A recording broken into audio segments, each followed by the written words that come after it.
The deep space monitoring station on Europa was quiet that morning. Most of the crew were still asleep when the alert came through. Only Jack, the night shift monitor, was awake to see the first blinking red light on his screen. "That's not right," he said to himself, tapping the glass display. The sensor readings showed something massive moving into the solar system. At first he thought it was a mistake. Objects that big didn't just appear out of nowhere. He ran the scan again. The readings were the same. Jack pressed the emergency button. "Captain Reed to the control room, now." Captain James Reed was a tall man with tired eyes. He had been in space for 15 years, 9 of them as captain of the Europa station. Nothing much surprised him anymore. But when he saw the readings, on Jack's screen his eyes opened wide. "How big did you say it was?" he asked. "Almost as big as Earth's moon, sir," Jack replied. "Moving slowly at the edge of our system. No heat signature, no radiation, it's just there." Reed checked the readings himself.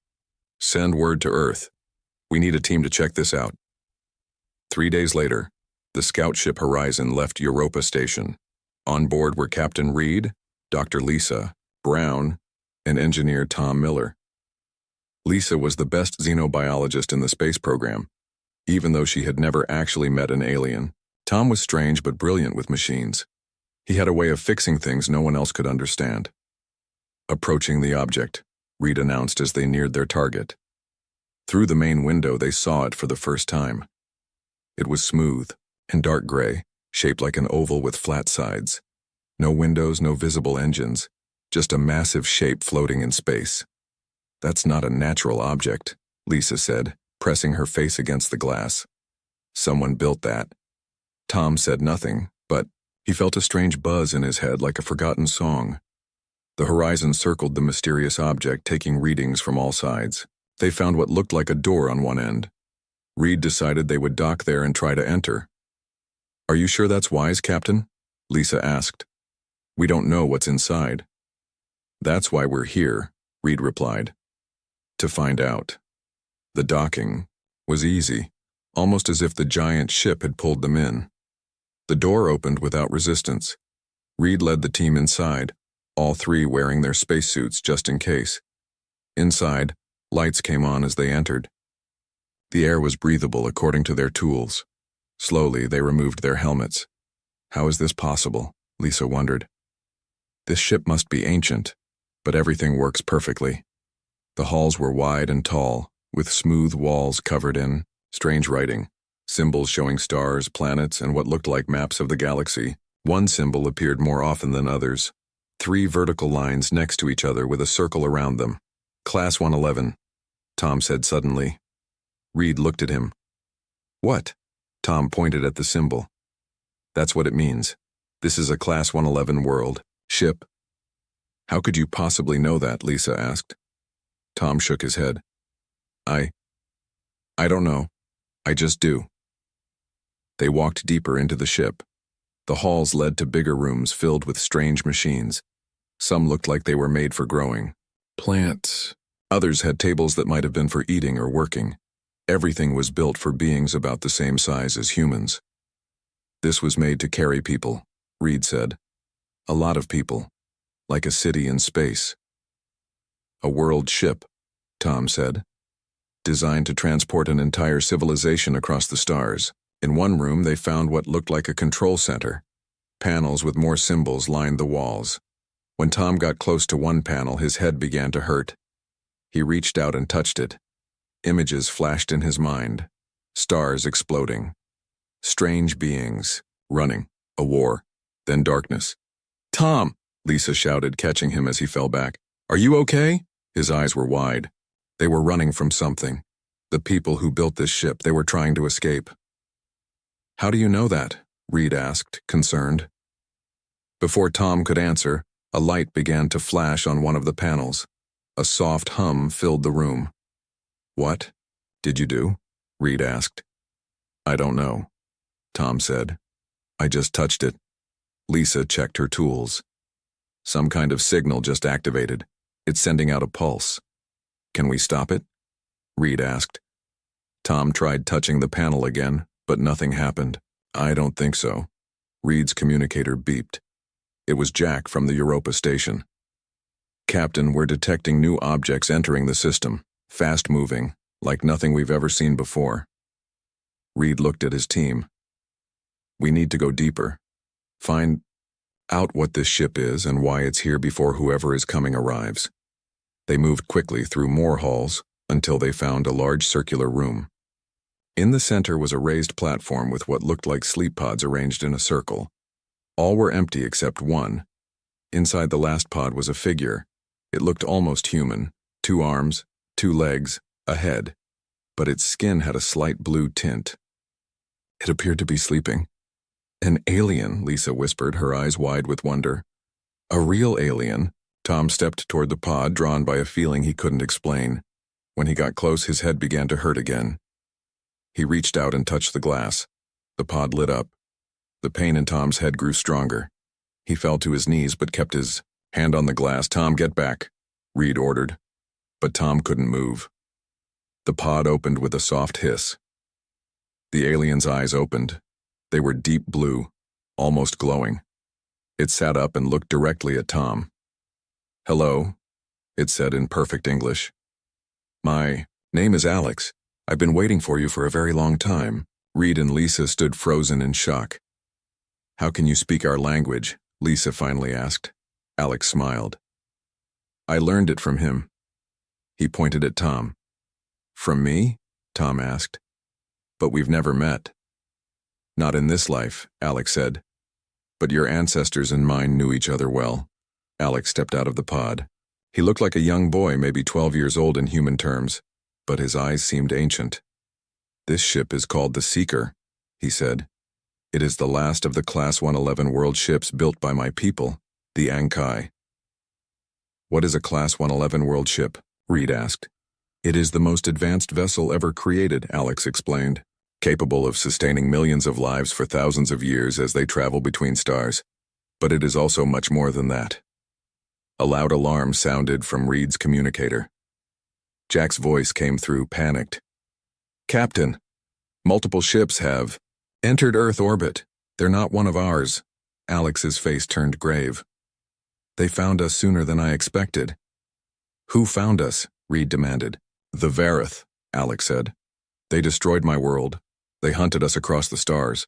And now they've come to your world to find this ship." "Why?" Lisa asked. "What do they want?" "They want what all conquerors want," Alex said. "Power. And the greatest power in the galaxy is in this ship." He looked at Tom. "That's why I need your help. Because of what you are." "What am I?" Tom asked, his voice shaking. "You are part Ankai," Alex said. "And only someone with Ankai blood can unlock the true power of this ship." Reed's communicator beeped again.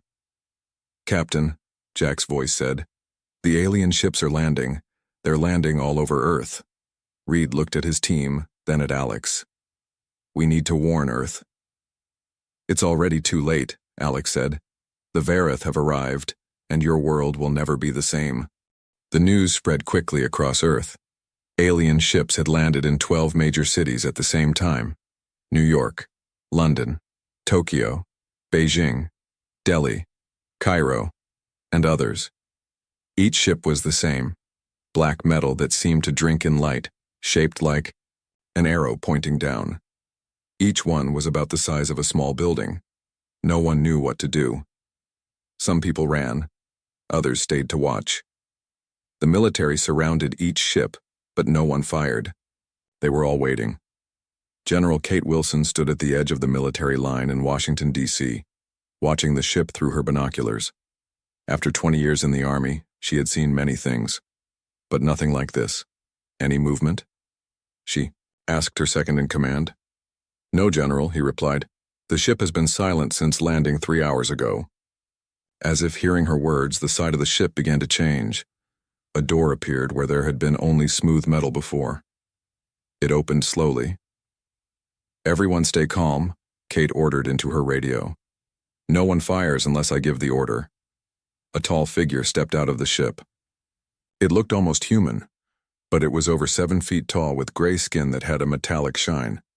It wore what looked like armor that moved with its body. Its eyes were large and yellow, with no visible pupils. More figures followed the first. 1. They carried no visible weapons. The tall one in front looked at the gathered humans and then spoke. Its voice was deep and seemed to come from everywhere at once. "People of Earth," it said in perfect English. "I am Commander Drac of the Vareth Empire. We have come for what is ours." Similar scenes played out in every city where the ships had landed. The same message in each local language. In the United Nations building in New York, world leaders gathered in an emergency meeting. Screens showed the Vareth commander speaking. "We know you have found a Class-111 world ship," Drac said. "It belongs to the Vareth Empire. You will tell us its location and surrender all information you have about it." The President of the United States stood up. "What gives you the right to make demands?" "You've landed in our cities without permission." Commander Drac's yellow eyes narrowed. "We have the right of power. Your weapons cannot harm our ships. Your technology is primitive compared to ours." To prove his point, Drac raised his hand. A small device appeared in it. He pressed something and all across the room phones and computers stopped working. "If you do not cooperate," Drac continued, "we will take more than your machines. We will take your world. You have 72 hours to deliver the coordinates of the world ship and all data you have collected. If you fail, we will show you the true meaning of power." With that, Drac and his soldiers returned to their ship. The door closed behind them. The same message was delivered in every city. 72 hours. Give us the world ship, or face destruction. Back on the world ship, Captain Reed and his team were unaware of what was happening on Earth. Their communication with Europa Station had been cut off after the last message about the alien ships. "We need to get back to Earth," Reed said. "Warn them about what's coming." Alex, the Ankai boy, shook his head. "The Vareth are already there. We don't have much time." "What do they want with this ship?" Lisa asked. "If they're so powerful, why do they need it?" "Let me show you," Alex said. He led them deeper into the ship, to areas they hadn't explored yet. They came to a large circular room. In the center was a glowing blue sphere about the size of a basketball, floating in the air. "This is the Nexus Core," Alex explained. "It's the heart of the world ship. It can change matter and energy at will." Tom stepped closer to the core, drawn by something he couldn't explain. The pain in his head returned, but milder this time.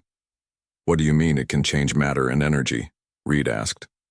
"Watch," Alex said. He picked up a small metal tool from a nearby table and tossed it toward the core. The tool stopped in midair. The blue light grew brighter. The metal began to change shape, melting and reforming. When it dropped to the floor, it was no longer a tool, but a small statue of a bird, perfect in every detail. "That's impossible," Lisa whispered. "Not impossible," Alex said.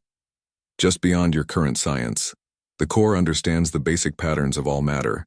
It can rearrange atoms and molecules to create anything. And the Vareth want this power," Reed said, understanding now. Alex nodded. "My people, the Ankai, used the core only for creation, to build homes, to grow food, to heal the sick, but the Vareth see it as a weapon. They would use it to conquer worlds, remake them in their image." "They'd be like gods," Lisa said. "False gods," Alex corrected.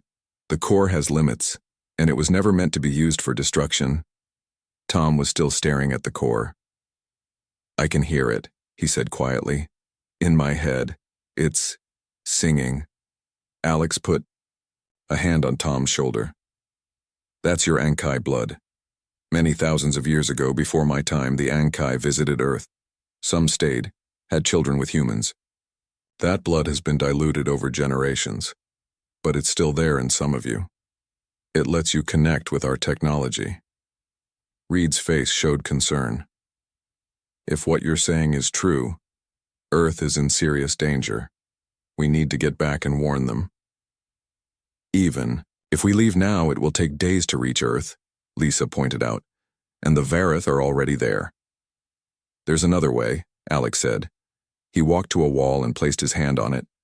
A hidden door opened, revealing a small room with what looked like a circle of light in the center. "This is a jump gate. It can take us directly to Earth. Like teleportation? Lisa asked, amazed. Something like that, Alex said. The Ankai built them throughout the galaxy. This one is set to Earth. How is that possible? Reed asked. If your people visited Earth thousands of years ago, how would this still work? The gates are self-sustaining, Alex explained. They draw energy from space itself. As long as their pattern remains intact, they function. A loud bang echoed through the ship. What was that? Lisa asked. Reed checked his scanner. Something just docked with the ship. Multiple somethings. Alex's face turned grim. The Vareth have sent ships here too. They're trying to take the world ship while their commander negotiates on Earth. Negotiates? Reed asked. Or threatens? Both, Alex said. It's how they work. They offer you a choice that isn't really a choice. If Earth gives them the location of the world ship, they'll take it and leave. If not, they'll take it anyway and destroy your world as punishment. Then we need to stop them, Tom said, surprising everyone with the strength in his voice. I don't understand all this yet, but I know we can't let them have this ship or this core. The jump gate can only take 3 at a time, Alex said. And someone needs to stay to make sure the Vareth don't reach the core before we can organize a defense. Reed made a quick decision. Lisa and Tom go with Alex to Earth. Warn them about what's happening here. I'll stay and slow down the Vareth. Captain, that's suicide, Lisa objected. That's an order, Reed said firmly. Earth needs to know what they're really dealing with, and Tom needs to be protected. If what Alex says is true, he may be the key to all this. Another bang, closer this time. They're getting in, Alex warned. We need to go now. Tom looked at Reed. We'll come back for you, Captain. Reed nodded. I'll hold them off as long as I can. Now go. Alex activated the jump gate. The circle of light expanded, showing what looked like a room on the other side. Pull through quickly, Alex instructed. Think of where on Earth you want to go and the gate will take you as close as it can. Tom and Lisa gave Reed one last look, then followed Alex through the gate. The light flashed brightly, then disappeared, leaving Reed alone. He pulled out his laser pistol and headed toward the sounds of the Vareth forcing their way into the world ship. Come on then, he muttered to himself. Let's see what you're made of. The jump gate opened in an empty office building in Washington, D.C. Tom, Lisa, and Alex stumbled through, disoriented from the travel. Is everyone okay? Lisa asked, looking around the dark room. Tom nodded, but his face was pale. That was intense. The first jump is always difficult for those not used to it, Alex said. It will pass soon. They found themselves in what looked like an abandoned storage room. Dust-covered boxes were stacked along the walls. A small window showed it was night outside. Where are we exactly? Lisa asked. About 3 blocks from your Pentagon, Alex replied. Tom was thinking of military headquarters when we jumped, so the gate brought us as close as it could. Tom looked surprised. I didn't say that out loud. The gate reads surface thoughts, Alex explained. It's how it knows where to take you. They made their way out of the building and onto the street. The city was in chaos. People were running, some carrying bags, others just trying to get away. Military vehicles moved toward the center of the city. In the distance, they could see the black Vareth ship looming over the mall. We need to find someone in charge, Lisa said. Someone who will listen to us. Tom pointed at a military checkpoint ahead. Let's try there. As they approached, soldiers raised their weapons. Stop right there, one shouted. This area is restricted. Lisa stepped forward, hands up. I'm Dr. Lisa Brown from the Europa Space Station. We have vital information about the aliens. The soldiers looked uncertain until a voice came from behind them. Let them through. The soldiers parted to reveal General Kate Wilson. She looked at the 3 newcomers, her eyes lingering on Alex. Dr. Brown, she said, we received word that the Europa team was investigating an unknown object before communications went dark. I assume this is related to our visitors? Yes, General, Lisa replied. This is Tom Miller, our engineer, and Alex, and who can explain everything better than we can. General Wilson studied Alex. You're not human. No, Alex replied simply. I am Ankai, the last of my kind. Wilson's face showed no surprise. We've had enough surprises today. Come with me. She led them into a secure building where military and government officials were gathered around screens showing the Vareth ships in different cities. Maps covered the walls, marking the landing zones. The president is meeting with the alien commander now, Wilson explained. They're demanding we give them something called a world ship. Based on your arrival, I'm guessing you know what that is. We found it at the edge of the solar system, Lisa explained. It's enormous, ancient, and incredibly advanced. And these Vareth want it badly, Wilson said. Badly enough to threaten the entire planet. They'll do more than threaten, Alex said. The Vareth destroyed my world. They've destroyed many worlds that stood in their way. Wilson turned to Alex. Tell me everything, quickly. Alex explained about the Ankai, how they were a peaceful civilization that developed advanced technology by understanding the quantum structure of reality itself, how they built the world's ships to explore and seed life across the galaxy, and how the Vareth, once their allies, turned on them when they discovered the power of the Nexus core. My people refused to weaponize our technology, Alex said. So the Vareth attacked. The war lasted only days. We were not prepared for violence on such a scale. The survivors fled on the world ships, Tom added. They were hunted across the stars. And now the last ship has wandered into our solar system, Wilson concluded. With you on it. Not just me, Alex said. The Nexus core is the true treasure they seek. With it, they could reshape reality itself within certain limits. What kind of limits? Wilson asked.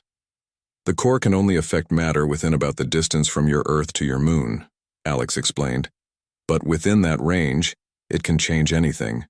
Turn metal to water, create food from waste, build cities in days, or destroy them in seconds, Wilson added. Alex nodded. In the wrong hands, yes. A young officer rushed into the room. General, we have a situation. The Vareth have deployed some kind of devices in the upper atmosphere, over 100 of them, spread worldwide. What kind of devices? Wilson demanded. Unknown, ma'am, but they're emitting signals into the clouds. Alex's face darkened. Weather modulators. They're preparing to demonstrate their power. As if on cue, the sky outside darkened.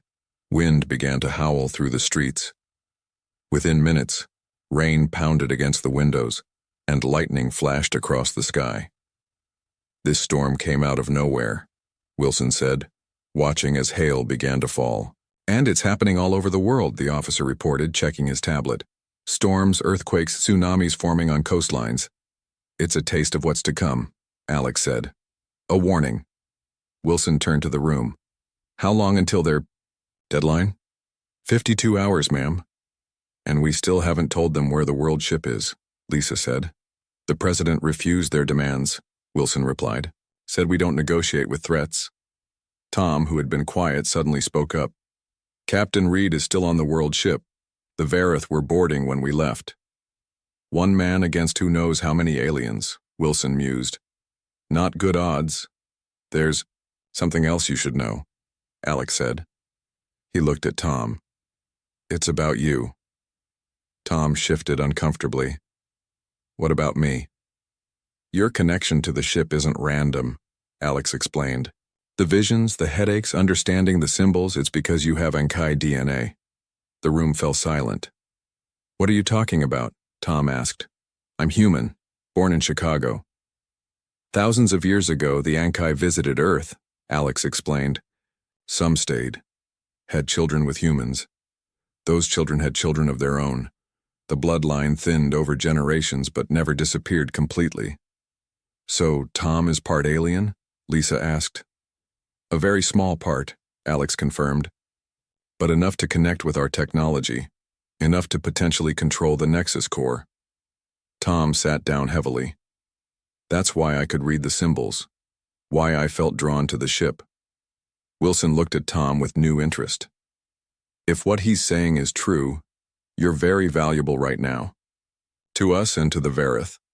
The Vareth don't know about Tom, Lisa said. Not yet. Let's keep it that way, Wilson decided.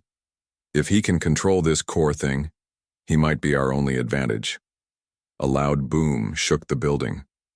Outside, lightning struck a nearby structure, setting it on fire. The storms are getting worse, the officer reported. Reports of damage coming in from all over the world. This is just the beginning, Alex warned. If the Vareth don't get what they want, they'll do much worse. Wilson made a decision. We need to get back to that ship. If it's as powerful as you say, it's our only hope against these aliens. But how? Lisa asked. The Vareth are already there, and Earth is blockaded. Not completely, Alex said. The jump gate on the world ship is connected to the one we used. To get here, we can go back. Then we go back, Wilson said firmly. With more than just 3 people this time. She turned to the officer. Get me our best special forces team. Small, adaptable, used to impossible missions. We're going to steal a world ship from under the Vareth's nose. Tom looked out at the raging storm. What about Captain Reed? He could be. One problem at a time, Wilson said. First, we need to get to the ship. Then we find your captain. And then we figure out how to use this Nexus core to send these Vareth back where they came from. The building shook again as thunder boomed overhead. The weather is just the start, Alex said quietly. The Vareth are showing restraint. For now. Wilson looked at the young alien. Then let's move before they stop showing restraint. The clock is ticking. The storm had not stopped for 12 hours. All across Earth, strange weather patterns caused chaos. Rivers flooded. Winds tore roofs from houses. Lightning started fires that were hard to put out in the heavy rain. In the underground bunker beneath the Pentagon, General Wilson gathered her team. 6 Special Forces soldiers stood in a line, fully armed and ready. Tom, Lisa, and Alex watched as Wilson explained the mission. This is not a normal operation, Wilson told the soldiers. You are going to another world. A ship bigger than anything we've ever built, and it's currently being taken over by hostile aliens. One of the soldiers, a muscular man named Mike, spoke up. What's the objective, General? Primary objective is to secure the ship's core power source, Wilson replied. Secondary is to rescue Captain Reed if he's still alive. The alien boy, Alex, will guide you. Alex stepped forward. The Vareth will be looking for the Nexus core, that's our advantage. They don't know exactly where it is inside the ship. But you do? Another soldier asked. Yes, Alex said. And I know paths they won't expect us to use. Tom was staring at a tablet screen, drawing symbols he had seen on the world ship. The strange headaches had returned, but milder now. Almost like a gentle pressure rather than pain. What about the Vareth ships around Earth? Lisa asked. Once we make our move, won't they attack? Wilson nodded. That's why we need to be quick. We're organizing a global resistance effort. Every nation is preparing to strike the Vareth ships at the same time, as a distraction. It won't be enough, Alex warned. Their ships are too advanced. We don't need to win, Wilson said. We just need to buy you time to reach the core. Tom looked up from his drawing. I think I understand something about the ship now. The symbols, they're not just writing. They're keys. He showed them the tablet. The symbols he had drawn seemed to glow slightly on the screen. Each major section of the ship has a control room, Tom explained, not sure how he knew this. If we can reach one, I might be able to slow down the Vareth, maybe lock some doors. Wilson looked impressed. That gives us more options. Mike, half your team focuses on getting Tom to a control room. The rest go with Alex to secure the core. What about me? Lisa asked. You know more about the ship than anyone except these 2, Wilson said, nodding toward Tom and Alex. You're the backup. If anything happens to either of them, you need to step in. Outside, the thunder grew louder. The lights in the bunker flickered. Their demonstration is getting worse, Wilson noted. We need to move now. They made their way to the abandoned building where the jump gate had brought Tom, Lisa, and Alex to Earth. The room was still empty, but now guarded by soldiers. How do we activate it? Wilson asked, looking at the empty space where the gate had been. Alex stepped forward and placed his hand on the wall. Blue light spread from his fingers. forming a circle that grew until it was large enough for a person to step through. Think of the world ship, Alex instructed the team. Specifically the room we arrived from. The gate will take us there. Mike and his team checked their weapons. Ladies first, he said with a grim smile. Lisa took a deep breath and stepped through the gate. The blue light flashed. She disappeared. One by one, the others followed. Tom went last, looking back at General Wilson. 48 hours, she reminded him. That's all the time we have before the Vareth deadline. Tom nodded and stepped through the gate. On the world ship, the room was dark when they arrived. Alex quickly touched a panel on the wall, and soft lights came on. Everyone here? Mike whispered, counting his team. All 8 of them had made it through. Mike and his 5 soldiers, plus Lisa, Tom, and Alex. The Vareth will have secured the main passages by now, Alex said quietly. But there are maintenance tunnels they won't know about. He pressed another panel, and a hidden door opened in the wall, revealing a narrow passage. What about Captain Reed? Tom asked. We need to find him. First the control room, Mike said firmly, then we can look for your captain. They entered the maintenance tunnel, moving in single file. The passage was tight but tall enough for them to stand. It seemed to go on forever, with occasional branches leading in different directions. Alex led them confidently through the maze. After 20 minutes of walking, he stopped and listened. Vareth patrols above us, he whispered. They're moving toward the center of the ship. Toward the core? Lisa asked. Yes, Alex replied. But they're searching methodically. They don't know exactly where it is. They continued on until Alex stopped again at what looked like a dead end. He touched the wall in a pattern, and another hidden door opened. The nearest control room, he explained. Tom, this is where we split up. Mike divided his team.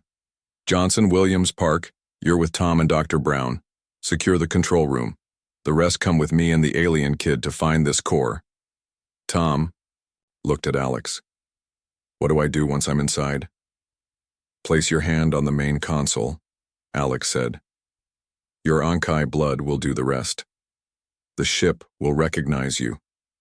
The team separated. Tom led his group into the control room while Alex and the others continued through the tunnels. The control room was empty but powered up. Screens showed different parts of the ship, many now occupied by Vareth soldiers. They moved in organized, patterns, searching room by room. They're thorough, Lisa noted. Military precision. Tom approached the main console, a curved panel with those same strange symbols glowing softly. He placed his hand on it. Instantly, his mind filled with images. The whole ship appeared in his thoughts, every room, every corridor. He could see the Vareth, hundreds of them spreading throughout the ship, and he could see something else, a single human heat signature hiding in a storage room 3 levels down. Captain Reed, Tom said aloud. He's alive. Where? Lisa asked, urgently. Tom pointed to one of the screens which changed to show the storage room. There. But he's surrounded by Vareth patrols. Can you control the ship? Johnson asked, the soldier keeping watch at the door. Tom focused. Somehow he knew what to do. He moved his fingers across the console, and doors throughout the ship began to close. Lights shut off in corridors where Vareth soldiers were searching. I'm slowing them down, Tom said. But they have tools to open the doors. This won't hold them long. On another screen, they saw the other team making progress toward the core. They were moving faster now that the Vareth were delayed by the closed doors. Wait, Tom said suddenly. Something's wrong. A new alert appeared on the screen. Outside, the ship, several Vareth vessels were approaching. They're sending reinforcements, Lisa realized. At that moment, the ship shook violently. Alarms began to sound. What was that? Park asked, steadying himself against the wall. They're attacking. The ship? Tom said, reading the symbols that flashed across the screen. They must have realized someone else is on board. Can this ship defend itself? Johnson asked. Tom shook his head. The defensive systems were never activated. The Ankai were peaceful. They never expected to need weapons. The ship shook again. Need to reach the core, Lisa said. It's our only hope. Tom looked at the screens, watching both Reed's location and the team heading for the core. He made a decision. Johnson, you and Williams go find Captain Reed. Park stays here with us to guard the control room, Tom ordered. I'll guide you through. The ship. Those aren't our orders, Johnson objected. Captain Reed knows this ship, Tom argued. We need him, and I can help both teams from here. Johnson hesitated, then nodded.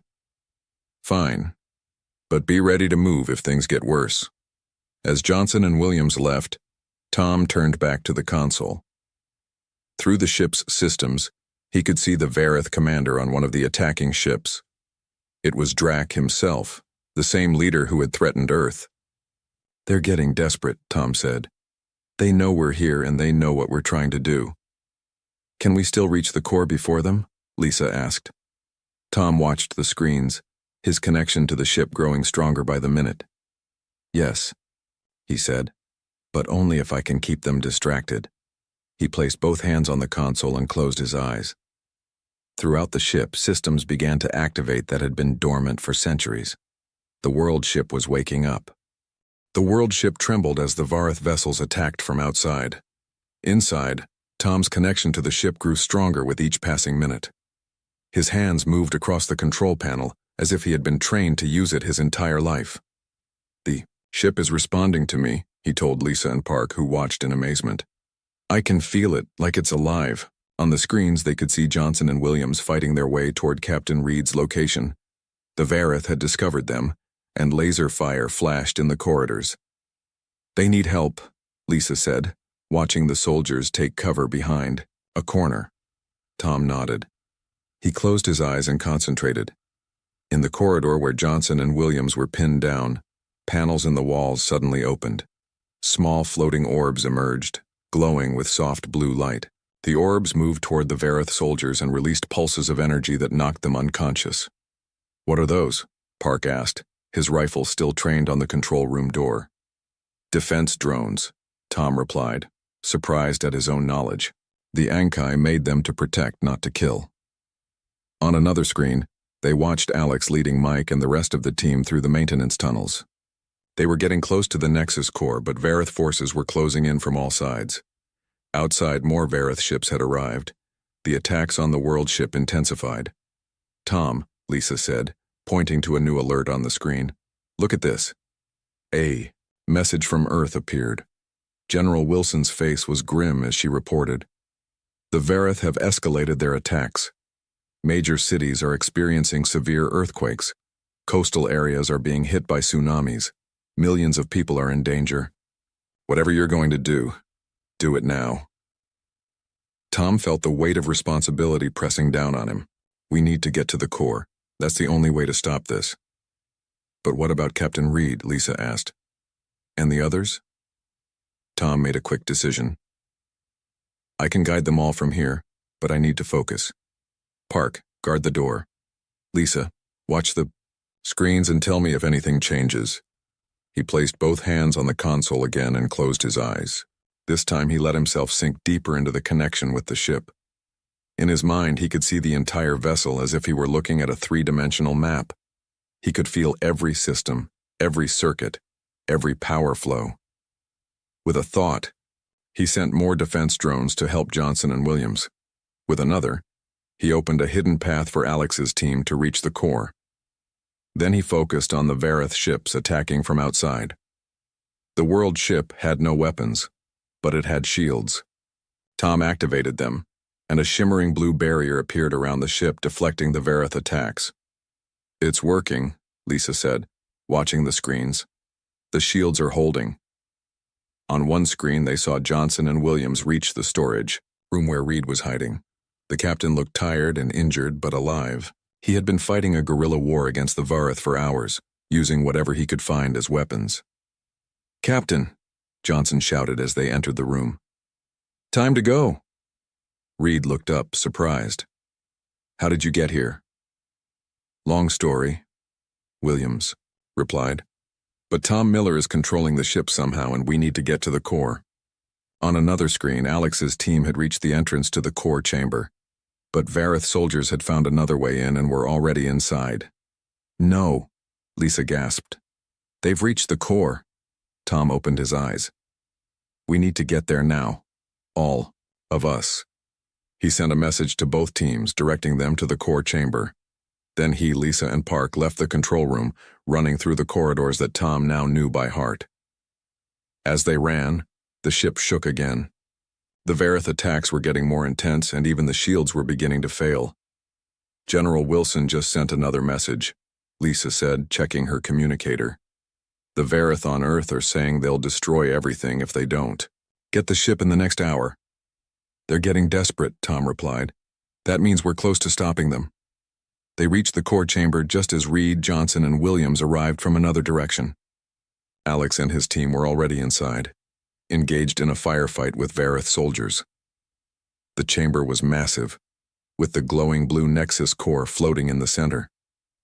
Vareth soldiers fired energy weapons at Mike's team, who had taken cover behind pillars around the room. In the center of the Vareth forces stood Commander Drac himself. He had come aboard from his ship and was approaching the core. Stop them, Tom shouted. More defense drones appeared from hidden compartments, flooding the room and attacking the Vareth. In the confusion, Mike's team advanced, taking out more soldiers. Tom ran toward the core, knowing that he needed to reach it before Drac. The Vareth commander saw him coming and fired his weapon. The blast hit the floor near Tom's feet, sending him tumbling. Tom, Reed shouted, firing his borrowed Vareth weapon at Drac. The commander turned and shot Reed in the shoulder. The captain fell back, wounded but still conscious. Humans, Drac said, his voice cold. You have no idea what power you're meddling with. This technology belongs to the Vareth now. Alex appeared beside Tom, helping him to his feet. Tell him why you want it so badly, Drac, the boy said. Tell them the truth. Drac hesitated, then laughed bitterly. Why not? You'll all be dead soon anyway. He turned to the humans. My people are dying. A genetic disease is killing us slowly. We need the core to rewrite our genetic code to save my species. So you would destroy other worlds to save your own? Lisa asked, helping Reed sit up. Without hesitation, Drac replied. Survival is all that matters. That's where you're wrong, Tom said, standing up straight. The Ankai understood that all life is connected. That's why they built the world ships, to preserve life, not just their own. Tom started walking toward the core again. Drac raised his weapon, but Alex stepped in front of Tom. He's right, Alex said. The core was never meant to be a weapon. It was meant to heal, to create, to bring worlds together. Stand aside, child, Drac ordered. I can't do that, Alex replied, and neither can he. Tom stepped around Alex and continued toward the core. Drac fired, but the blast seemed to curve around Tom, missing him completely. What? Drac shouted in confusion, firing again with the same result. Tom reached the core and placed his hands on it. The blue glow intensified, spreading up his arms and throughout his body. His eyes began to glow with the same blue light. Understand now, Tom said, his voice echoing strangely in the chamber. This was never about power, it was about connection. The blue light spread throughout the chamber, touching everyone, humans and Vareth alike. Images appeared in the air around them. Stars being born, planets forming, life evolving. The entire history of the galaxy played out before their eyes. We are all part of the same story, Tom said, the knowledge of the Ankai flowing through him. The Vareth, the Ankai, the humans, we all came from the same stars. The light grew brighter, and something changed. The Vareth weapons transformed in their hands, becoming simple tools. Outside, the attacking ships stopped firing as their weapon systems changed form. What have you done? Drac demanded, looking at his transformed weapon. I've reminded the core of its true purpose, Tom replied. Not destruction, but creation. Not division, but unity. The blue light spread beyond the ship, reaching toward Earth. The weather control devices the Vareth had deployed began to change, transforming from tools of destruction into machines that healed the atmosphere and stabilized the weather patterns. The core is rewriting your technology, Alex explained to Drac. Not to harm you, but to save you. It will heal your genetic disease just as you wanted, but it won't let you harm others to do it. Drac fell to his knees, watching as the blue light touched his skin. He could feel the change beginning, the disease that had been killing his people slowly being corrected. "Why?" he asked, looking up at Tom. "Why would you help us after what we did?" "Because that's what the Ankai would have done," Tom replied. "And that's what humanity chooses to do. We help those in need, even our enemies." The glow around Tom faded, and he stepped back from the core. It still floated in the center of the chamber, but now it pulsed with a new rhythm, as if it were breathing. "What happens now?" Reed asked, his wound already healing from the core's energy. Tom looked at Alex, then at Drac, then at his fellow humans. "Now we learn from each other. The world ship will take its place in Earth orbit. It will be a bridge between worlds, a place where Vareth, humans, and the reborn Ankai can work together." "A new beginning," Lisa said, smiling. "For all of us," Tom agreed, as the blue light of the Nexus core continued to spread throughout the galaxy, healing, connecting, and bringing worlds together.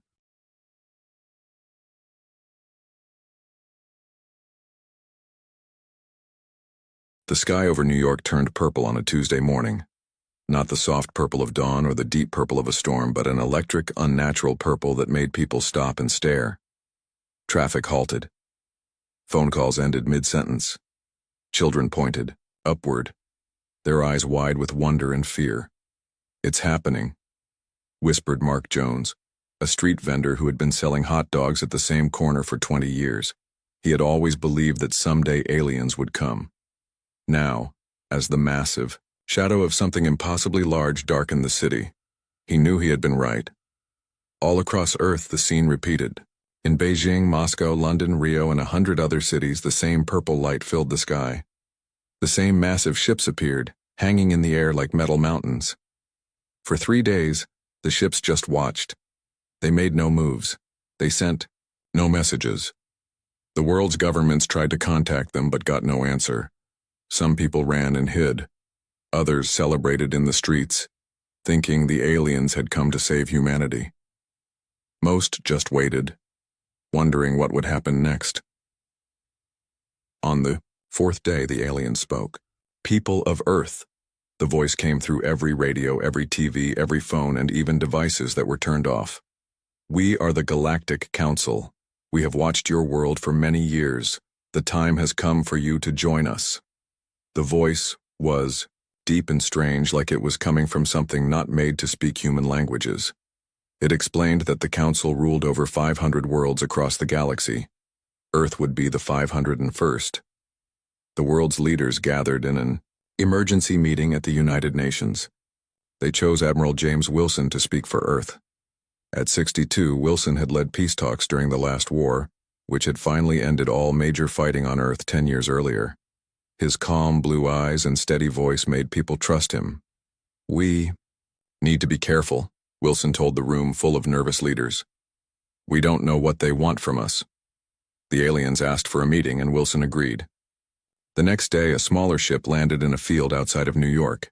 Wilson stood waiting, along with 20 other representatives from around the world. They watched as a door opened in the side of the ship, and 3 tall figures stepped out. The aliens were not what anyone expected. They looked almost like humans, but taller and thinner, with skin that shifted colors slightly as they moved. Their eyes were large and completely black. They wore simple gray clothes that seemed to move with them like a second skin. "I am Ambassador Lorne," said the one in front. Its voice sounded more normal now, though still deep and strange. "I speak for the Galactic Council. We are pleased to welcome Earth to our community of worlds." Over the next week, Lorne and the other aliens explained many things. The galaxy was mostly peaceful now, but there was a threat. Something they called the dark space threat was attacking worlds at the edge of known space. Every member of the Boer Council had to help fight this enemy. "We need soldiers," Lorne said. "Earth has many strong fighters. Your people have fought many wars. You understand battle. You will join our forces and help defend the galaxy." The aliens offered amazing things. In return, they would share medicine that could cure almost any disease. They would give technology that could end hunger and fix Earth's damaged environment. They would teach humans how to travel between stars. But there was one condition. Earth had to Send 1 million soldiers to fight in the Council's war. Wilson listened to all this with a serious face. When the aliens finished speaking, he asked for time to discuss their offer with Earth's leaders. Lorne agreed to give them 3 days. The debate was fierce. Many leaders wanted to accept the offer right away. The alien technology could solve so many problems. Others were afraid and wanted nothing to do with the aliens or their war. Wilson sat quietly through hours of argument. Finally, when everyone had spoken, he stood up. 10 years ago, he said, we ended the last war. We promised ourselves and our children that Earth would never again send its people to die in battles. We have worked hard to keep that promise, and now these visitors from the stars ask us to break it. He looked around the room, meeting the eyes of each leader. I believe we should join this galactic council, he continued. We should learn from them, trade with them, become part of the larger community of worlds, but we should not fight their war. The room erupted in angry shouts and worried questions. Some leaders banged their fists on the table, others looked thoughtful. They might attack us if we refuse, said the leader of Russia. They might attack us anyway someday, Wilson replied, but we will not be the ones to break our promise of peace. After 2 more days of discussion, the vote was taken. It was close, but in the end, most leaders agreed with Wilson. Earth would join the Galactic Council, but would not send soldiers to fight. When Wilson told Ambassador Lorne the decision, the alien's skin turned a dark blue color. Its large black eyes blinked rapidly. This is not done, Lorne said. No world has ever refused the call to arms. It is your duty to fight for the galaxy that now protects you. We understand your disappointment, Wilson said calmly. But Earth has seen too much war. We will gladly offer other help. Our doctors are excellent. We can provide medical aid to your soldiers. We can help with food, supplies, and peaceful solutions. But we will not fight your war. Lorne and the other aliens talked among themselves in their own language, which sounded like music and whispers mixed together. Finally, Lorne turned back to Wilson. This is not the normal way, the alien said. But the Council values Earth's potential. We will accept your unusual terms. You may join as a non-military member, providing medical and humanitarian support only. The agreement was signed the next day. The aliens gave Earth their first gifts of technology, machines that could clean polluted water and air, and medical devices that could heal injuries in minutes. They also set up a small station in orbit around Earth, with 20 alien representatives who would help humans learn about their new place in the galaxy. As the main alien ships prepared to leave, Ambassador Lorne had one last meeting with Wilson. Admiral Wilson, the alien said, I respect your world's choice, though I do not understand it. But you should know that the Council has existed for thousands of years because all members do their part in our common defense. Your world is taking a risk by standing apart. Wilson nodded. Every choice has risks, Ambassador, but some principles are worth those risks. Lorne's skin shifted to a lighter shade. I hope you do not come to regret this decision. As the massive ships lifted away from Earth, turning the sky purple one last time before disappearing into space, Wilson watched from his office window. He felt both hope and worry. We will not fight your war, he whispered to the empty sky. But I hope we have not started our own. The words hung in the air as the sky returned to its normal blue. Earth had made its choice. Now they would have to live with it. 20 years passed after Earth joined the Galactic Council. The world changed in ways no one could have imagined before the aliens came.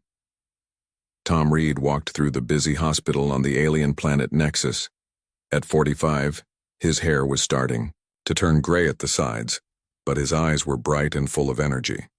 As the head of Earth's Interstellar Medical Corps, he had helped build 12 hospitals on different alien worlds. This one on Nexus was the largest. Dr. Reed, we need you in room 7, called a nurse. Her skin was blue and she had 4 arms, but she wore the same white coat as human nurses back on Earth. Tom hurried down the hallway, passing aliens of 6 different species. Some were patients, others were doctors or visitors. 20 years ago, The sight would have shocked him. Now it was just his everyday life. Inside room 7, a young alien soldier lay on a bed. His green scaly skin was pale, and he breathed with difficulty. 3 other alien doctors stood nearby, looking worried. "Dark space weapon," one of them explained to Tom. "The damage spreads through the body. We can't stop it." Tom checked the soldier carefully. Earth had become famous throughout the galaxy for its medical skills. Humans couldn't match alien technology, but they understood pain, healing, and care in ways that surprised the other species. "We need to treat each affected area separately," Tom said. He took out special medicines developed by Earth scientists. "Human bodies fight infections in a similar way. We can adapt our methods."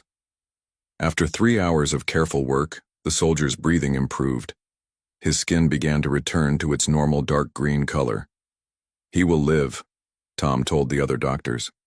"And he can teach us more about these dark space weapons, so we can save more soldiers." Later that day, Tom sat in his office looking out the window at the strange purple trees of Nexus. The war against the dark space threat had grown worse over the years. Every month, more wounded soldiers came to his hospitals.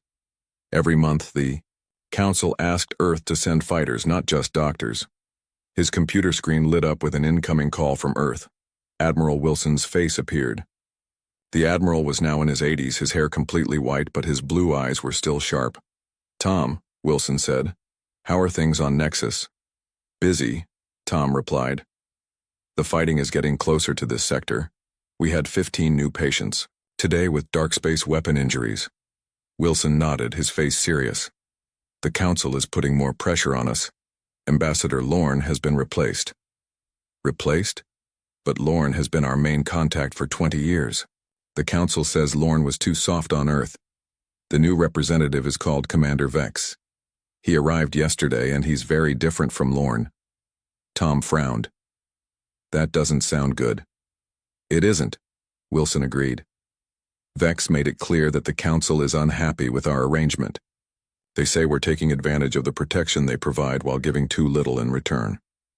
Later that week, Tom watched the broadcast of the Galactic Council meeting. Earth now had a seat at the giant round table where representatives from all Council worlds met. Wilson sat in Earth's chair, looking small next to the larger alien species. Commander Vex stood at the center of the room. He was taller than Lorne had been, with dark red skin and eyes that glowed slightly. His voice was harsh as he spoke. "The war reaches a critical point," Vex announced.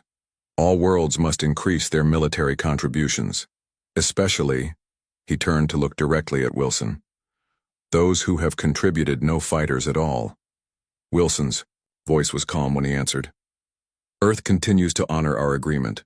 Our medical teams have saved thousands of Council soldiers. Our scientists have developed new treatments for dark space weapons. We provide food, supplies, and support to 50 battle zones." Vex's eyes glowed brighter. "Medical teams, food, supplies." He said the words like they tasted bad. "While other worlds send their people to die, Earth sits safe behind the protection we provide. You are parasites, taking the benefits of Council membership while others pay the price in blood." Gasps came from around the room. No Council representative had ever spoken so harshly to another member world. Wilson didn't raise his voice. "We made our position clear 20 years ago, Commander. Earth will not fight your war. We contribute in other ways as agreed." "Perhaps that agreement was a mistake," Vex said. 3 days later, as Tom was finishing his work at the Nexus Hospital, a loud boom shook the building. The lights flickered and went out. Emergency lights came on, casting red shadows across the frightened faces of staff and patients. "What's happening?" Tom shouted, running into the hallway. A nurse with 6 legs came running toward him. "Council military exercise," she said.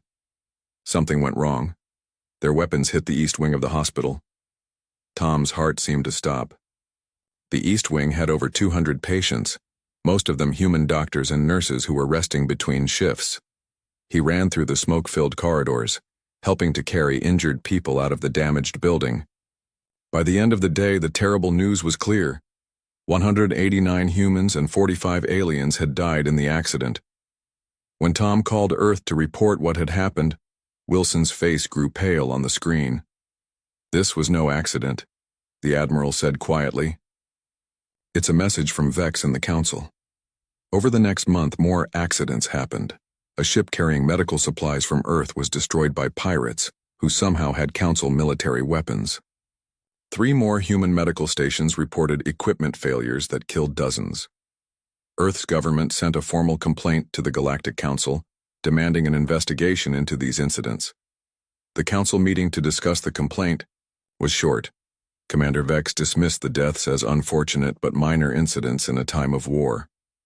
"Perhaps," Vex added, looking at Wilson, "if Earth contributed actual fighters to the war effort, your people would be better protected." Wilson stood up from his chair, his old voice strong with anger. "Are you threatening us, Commander?" Vex's skin darkened to a deep crimson. "I am stating facts, Admiral. The galaxy is at war. In war, accidents happen, especially to those who refuse to do their part." After the meeting, Wilson called all Earth representatives from across the galaxy to an emergency discussion. Tom joined from Nexus, his face grim on the video screen. "They're trying to force us to join their war," Tom said. "These attacks are just the beginning." Wilson nodded. "The Council has changed since we joined. Vex represents a new, harder approach. They see our refusal to fight as weakness." "What do we do?" asked another representative. Wilson looked at each of their faces on his screen. "We stay true to our principles. We continue to heal, not harm. We help those we can. And," he paused, "we prepare.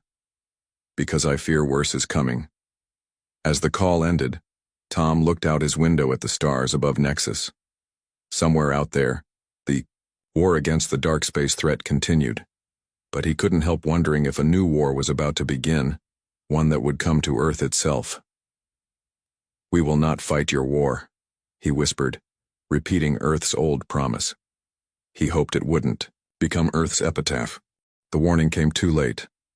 "Unknown ships entering the solar system," announced the operator at Earth's Spacewatch Center. On the big screen, 20 red dots moved quickly past Neptune, then Uranus. They were heading straight for Earth. "Try to contact them," ordered General Kate Brown, who had replaced the now-retired Admiral Wilson as Earth's military leader. At 50, she had never fought in a real war. No one on Earth had, not for almost 30 years. "No response, General," the operator said after a minute. "But their energy signatures match Galactic Council military ships." Kate grabbed her phone and called the Council's Earth station. "This is General Brown. We have Council ships entering our system without permission. Please explain." The alien face that appeared on her screen was not one she recognized. "Earth station is under new management," the alien said coldly. "Commander Vex sends his regards." The screen went black. Kate looked up at the big screen again. The red dots had passed Mars now. "How long until they reach Earth?" 6 hours, General." Kate took a deep breath. "Alert all defense stations. Call every military officer back to duty, including retired ones, and get me the President." Across Earth, people watched their screens in fear as the news spread.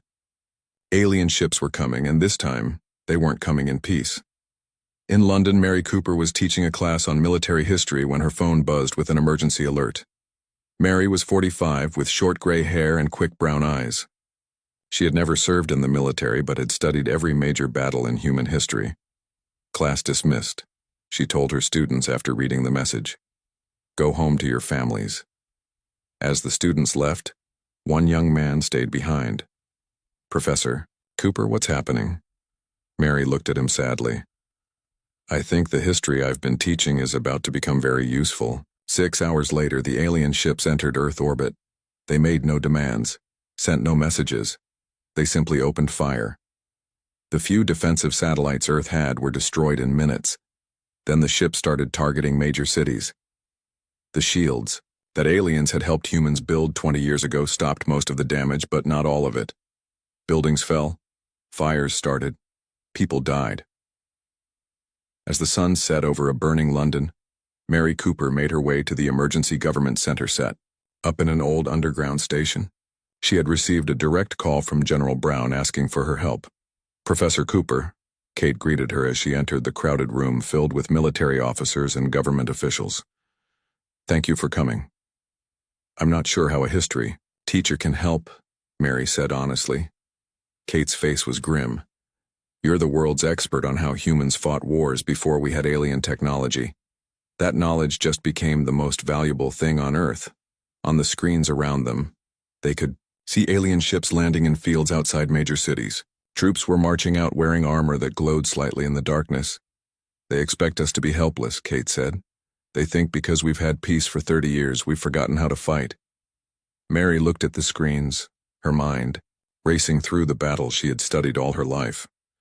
"They don't understand humans very well, do they?" Within hours, Mary was working with military leaders around the world, helping them remember tactics that hadn't been used in generations. The aliens had better technology, but they fought in ways that were predictable. They expected direct battles, army against army. Mary had other ideas. In New York, the alien forces marched down Broadway, their weapons ready. They met no resistance at first. Then, from windows and rooftops, ordinary people attacked with whatever they had. Not soldiers, teachers, office workers, and store clerks who had been quickly taught by retired military personnel. They didn't try to win a direct fight. They hit and ran, disappeared into buildings, reappeared somewhere else. The same thing happened in every city the aliens entered. They would secure an area, only to find themselves under attack from another direction. Their advanced sensors couldn't tell fighters from civilians because everyone was both. In Paris, aliens taking control of the Eiffel Tower found the whole structure rigged with old explosives from a museum. In Tokyo, the subway system became a maze that aliens entered but couldn't navigate. In Rio, the narrow streets of old neighborhoods became death traps for alien patrols.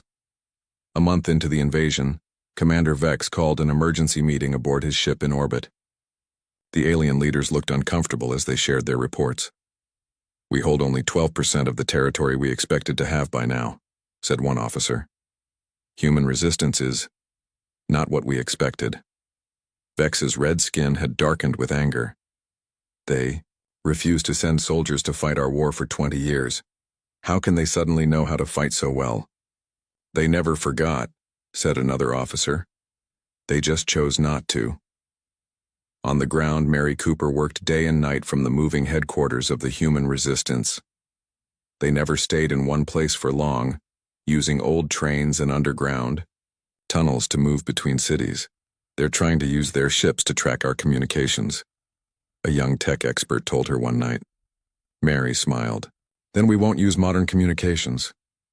She pulled out old military radios that used frequencies the aliens didn't monitor. She set up messenger routes using bicycles and runners. She even used carrier pigeons found in a hobby shop. General Kate Brown worked closely with Mary. Between Kate's leadership and Mary's historical knowledge, they formed a resistance that grew stronger each day.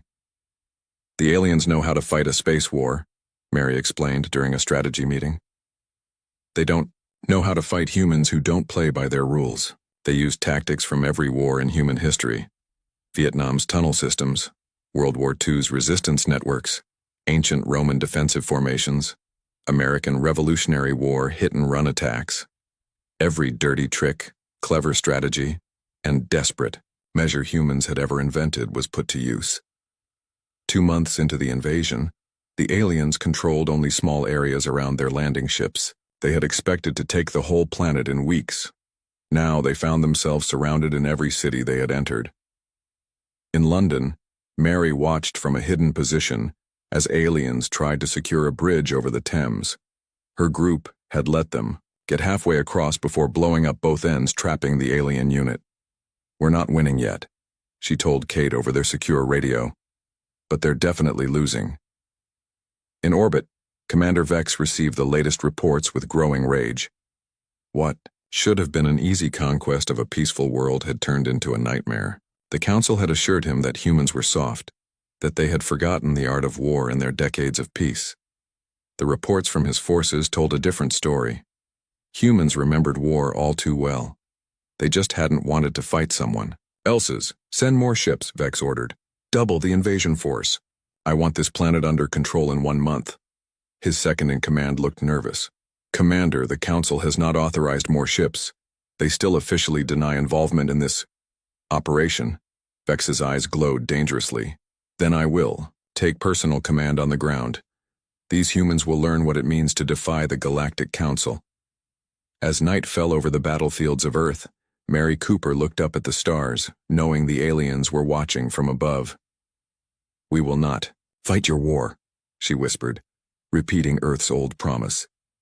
But we will fight for our home. 3 months into the invasion, John Black sat in a small room under the ruins of what had once been a library in Chicago. At 37, he had dark circles under his eyes from lack of sleep. Before the aliens came, he had been a professor of linguistics, studying how different languages worked. Now he studied the enemy. Around him were pieces of alien technology, broken communicators, damaged data pads, and parts of weapons. His small team had collected these from battlefields across North America. While others fought the aliens, directly John fought them with his mind, trying to understand their language and technology. I think I've got something, he told Lisa, one of his team members. She had been a computer programmer before the war. Now she helped John break into alien devices. For weeks they had been collecting and studying alien communications. The aliens spoke many languages, including several human ones, but they used their own language for military orders. John had been trying to translate it. Look at this pattern, he said, pointing to symbols on a screen. It appears in every battle plan we've captured. I thought it was just a military code, but it's more than that. Lisa looked closely. What does it mean?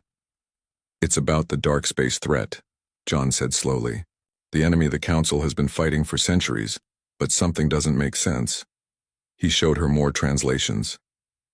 See these reports? They talk about battles with the dark space forces, but the dates and locations don't match what we're told about the war. And look at these orders, they refer to simulated dark space attacks on Council worlds. Lisa's eyes widened. Simulated? You mean fake? John nodded, his face serious. I need more data to be sure, but I think the dark space threat might not be real, or at least not what the Council told us it was. Over the next few days, John's team captured more alien communications and broke into secure files from a damaged alien ship. The more they learned, the clearer the picture became. We need to get this to General Brown right away, John said, gathering their findings. Traveling across the war-torn country wasn't easy. John and Lisa moved mostly at night, using old subway tunnels and sewer systems to avoid alien patrols. They carried their precious data on small devices hidden in their clothes.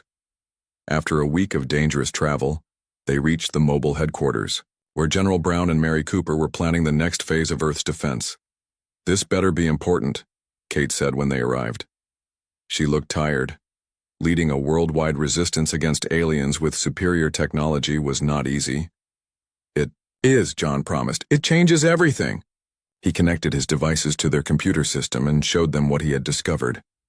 The room fell silent as they watched the evidence unfold. The dark space threat isn't real, John explained. At least, not the way the Council described it. There is something out there, but it's not an enemy force attacking the galaxy. It's just a natural phenomenon, a region of space with unusual energy patterns. Mary leaned forward. But the Council has been at war with this threat for centuries. No, John said. They've been lying for centuries. The Council's ruling species invented the dark space threat to control the other worlds.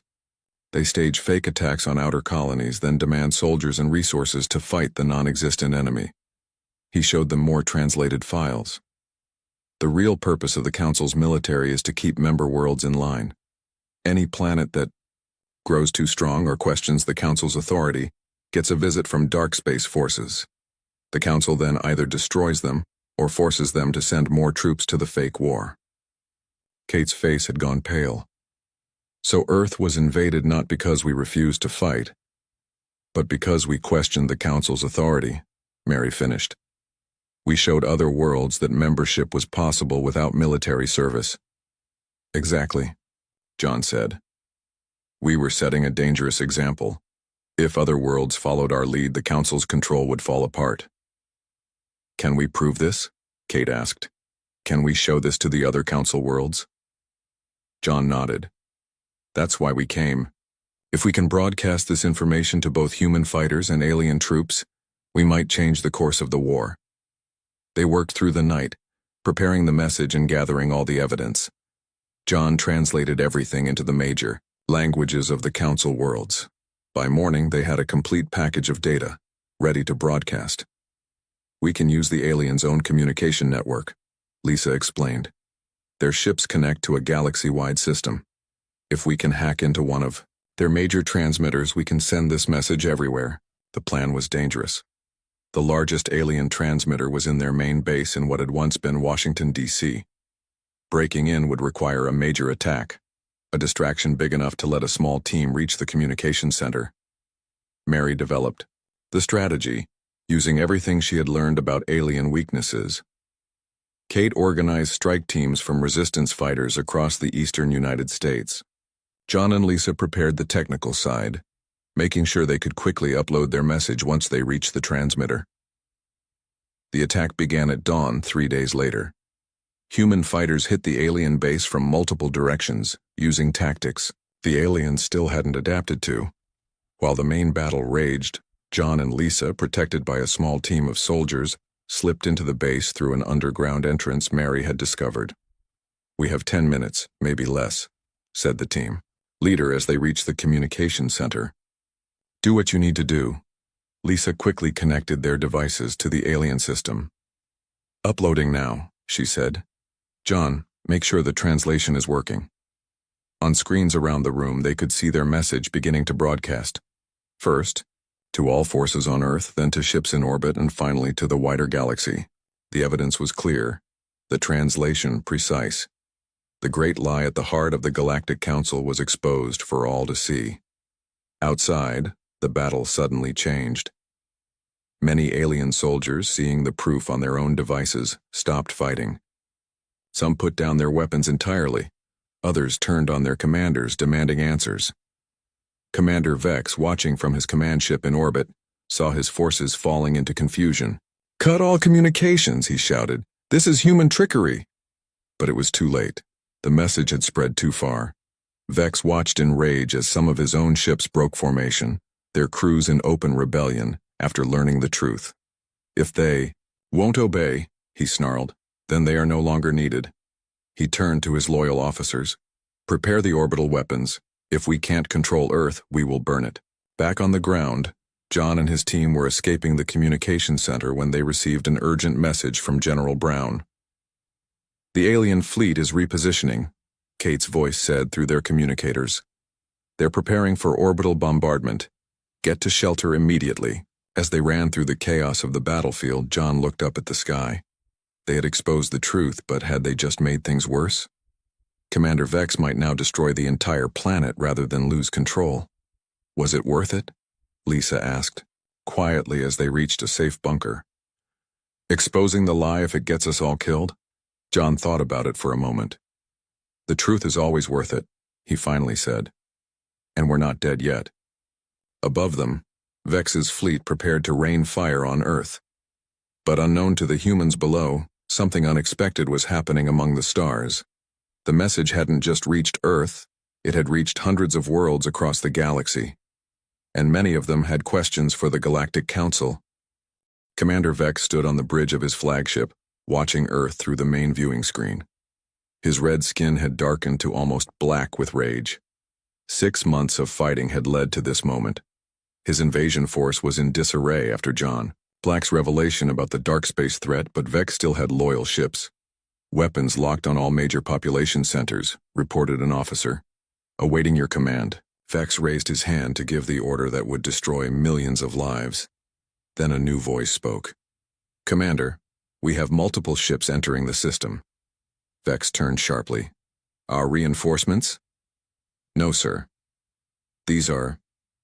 They're council ships, but not from our fleet. They're coming from at least 7 different council worlds." On the screen, dozens of new ships appeared surrounding Vex's fleet. A communication signal flashed. "Open it," Vex ordered, his voice tense. The face that appeared on the screen was familiar. Ambassador Lorne, who had been replaced by Vex 20 months earlier. "Commander Vex?"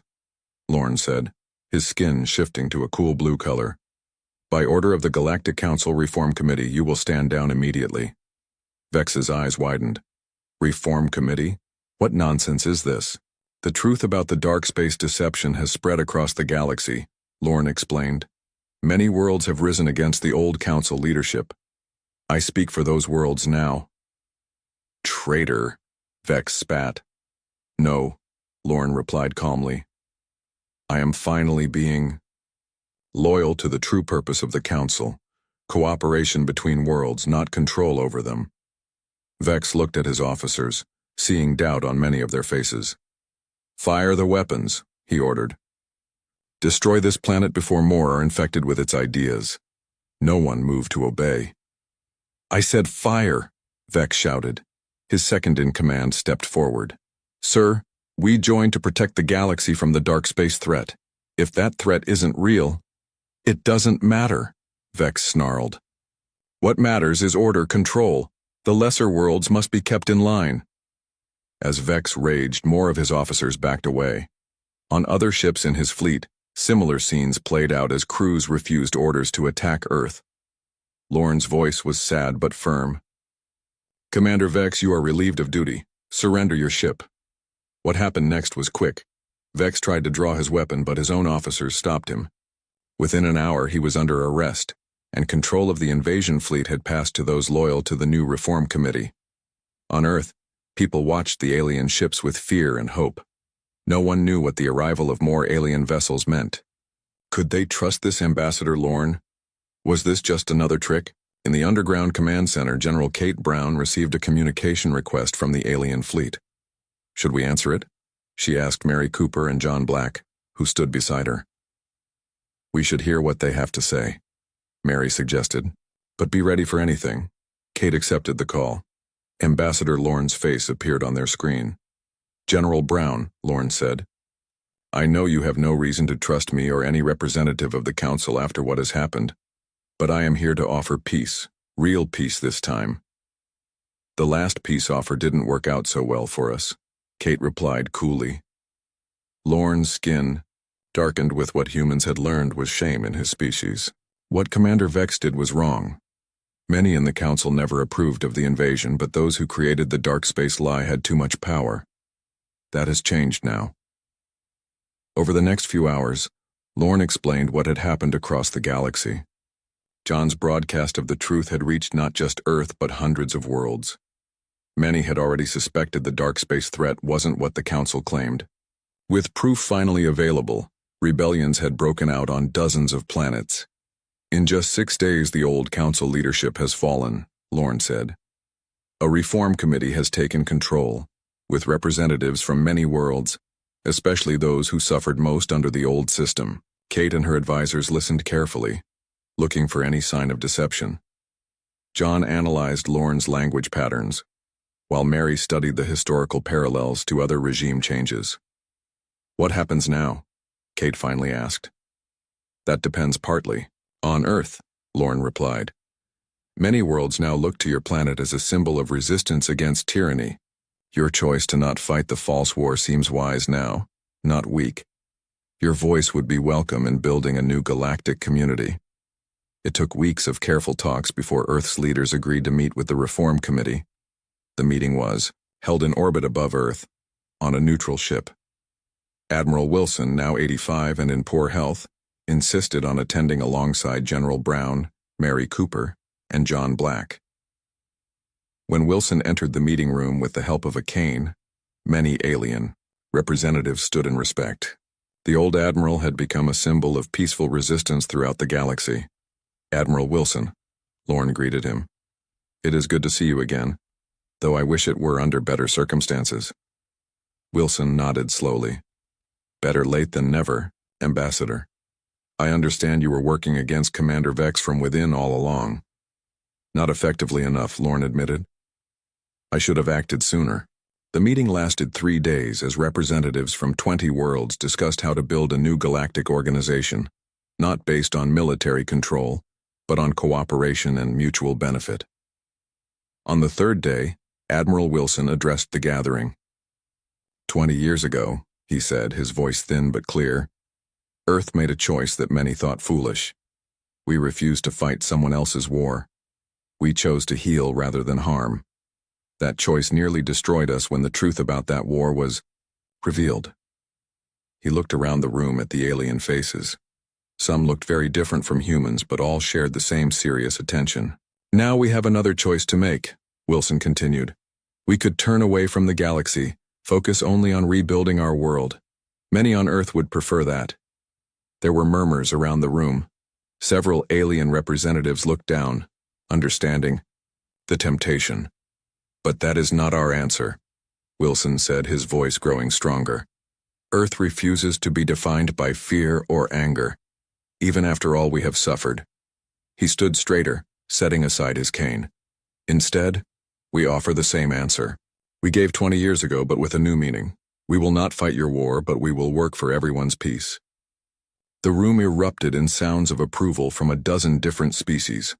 The new Galactic Confederation was born in that moment, not through military power, but through the choice to cooperate despite past wounds. In the months that followed, Earth became central to the new Confederation. Human doctors, including Tom Reed, returned to their healing work across the galaxy, but now as equals, not servants. Mary Cooper helped establish new educational exchanges to share knowledge between worlds. John Black led efforts to create better communication systems between species. Commander Vex and others who had led the old council faced justice for their crimes. Many were sentenced to help rebuild the worlds they had damaged, including Earth. 1 year after the invasion ended, Admiral Wilson stood on a hillside overlooking the rebuilt city of London. Despite his doctor's warnings, he had traveled to see the new Confederation headquarters being constructed there. Did you ever think it would end this way? General Brown asked, standing beside him. Wilson shook his head. I hoped for peace, but I never imagined our refusal to fight would end up changing the galaxy. Below them, humans worked alongside aliens from a dozen worlds. Children who had hidden from alien soldiers now played with young aliens whose parents had come to help rebuild. Earth refused to fight the galaxy, Wilson said softly, and in the end that refusal saved both. As the sun set over the new world they were building, the old admiral smiled. The answer Earth had given 20 years ago had finally been understood. True strength lies not in the willingness to fight, but in the courage to stand for peace even against the stars themselves.